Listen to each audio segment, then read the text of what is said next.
Hello everyone, my name is Aiden or Frank Superdude, and today I'm going to be talking about Elgato's newest generation of their external capture cards, the 4K-X.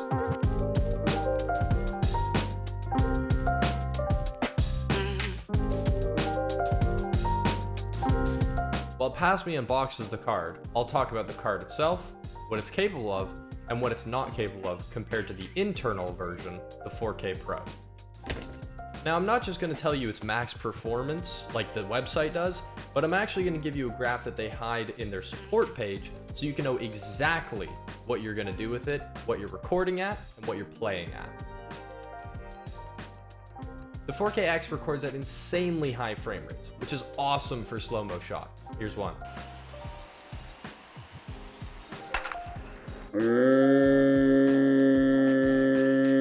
My God!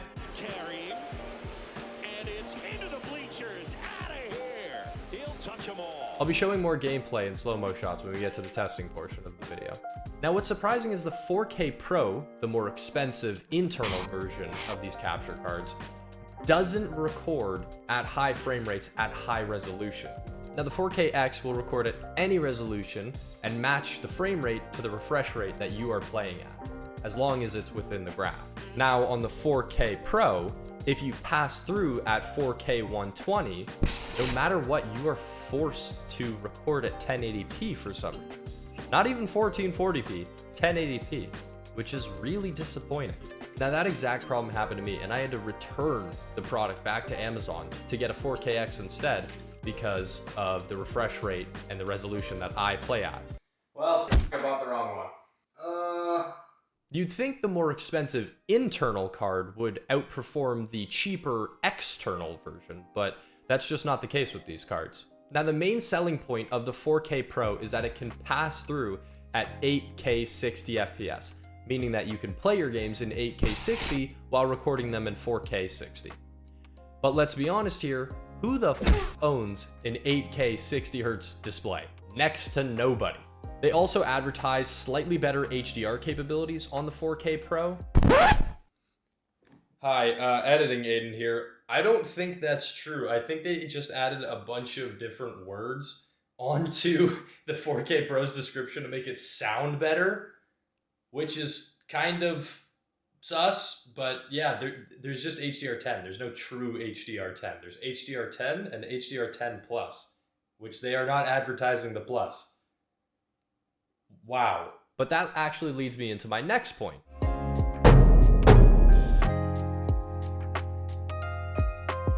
Now let's start off with what is HDR and what is SDR. And if you already know the difference between these two, or what they are, then please use the chapters that I got below the video right now to skip ahead in the video. Now, HDR stands for high dynamic range. You failed! Basically a more accurate depiction of what the colors should actually look like. It usually makes for a more natural looking image with darker blacks and a wider color range to display for better color accuracy compared to SDR.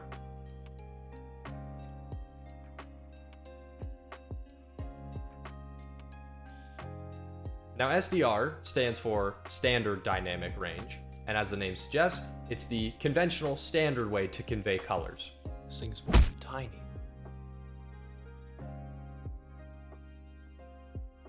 Kobe!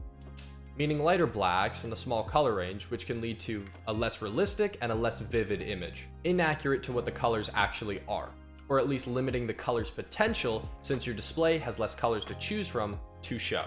The reason I bought a newer capture card was so that I could not compromise my gaming experience while recording. I had the 4K 60 Pro Mark II in my PC, but now that I've upgraded my monitor, that pass-through does not support what I want to play at. I play at 4K 120 Hz with HDR and VRR enabled. Now, why do I want to play with HDR if I think it sucks? Well, the thing is that HDR is actually amazing. I love it. It makes your colors pop, it makes the game more realistic and enjoyable, but it is absolutely terrible to record with. It takes more effort to edit and color correct for only a few people to see it because most people don't use HDR. Now, I'll leave a link in the description to a Linus Tech tips video, which explains HDR further and a lot better than I did, while also highlighting a specific issue with YouTube supporting HDR. Now going back to the resolution and refresh rate graphs, now that we understand HDR and SDR, you can see that some squares are green while some are blue. The blue tiles indicate that at that resolution and refresh rate, you'll be able to record at that resolution and frame rate in HDR or SDR. Now it's the same story for the green tiles, but at that resolution, refresh rate, resolution, frame rate, you're only able to record in SDR. HDR is not an option for green tiles. Now looking at the 4K Pro graph, there's very few tiles in general, but there are no green tiles, only blue tiles. So no matter what you're recording at, you'll be able to record it in HDR or SDR. While in the 4K X graph, you'll see that some are blue and some are green. The green tiles usually being high resolutions, high frame rates. Now let's say at my settings, I want to pass through at 4K, 120 Hertz, then I will be forced to record an SDR content on the 4K X. I can still play in HDR on my monitor, but the recording will be in SDR. Now the neat thing about both cards is they both come with built-in tone mapping. Now what is tone mapping? Tone mapping basically converts the HDR content that is coming through the capture card into SDR content for you. Knowing this now, looking at both graphs, if you want to play and record at high resolutions and frame rates while not really caring about HDR, the 4KX is the best option. Looking at the graphs, the 4KX has many more supported resolutions and frame rates to be able to record at. This is why, in my opinion, the 4KX is the superior card. It's cheaper and it supports recording at higher resolution while playing at higher refresh rates. The only compromise on the 4KX is that you can't record in 4K 60 FPS in HDR. But given its portability, the ability to plug into an iPad and play while abroad or just as a portable setup, the option to pass through at higher refresh rates and record at higher FPS while being cheaper than the 4K Pro, the 4KX is definitely the best bang for your buck out of these two cards.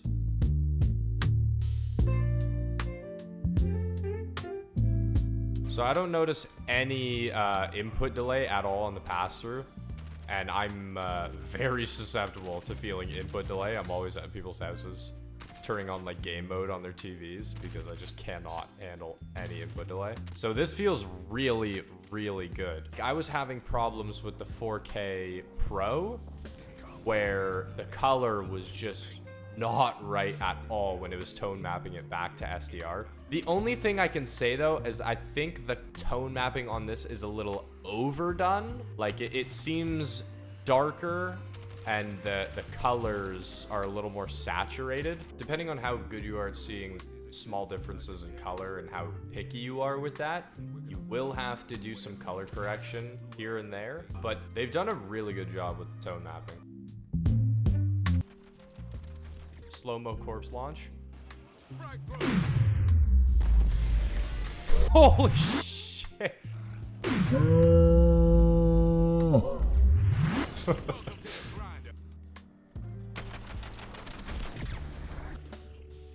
That animation was oh yeah, what are you looking at? I'll even up. Oh yeah. Takes a look. Oh shit. Swing and a ball driven out to center. That's back. Get up, ball. Go on. Lefty on lefty. See you later.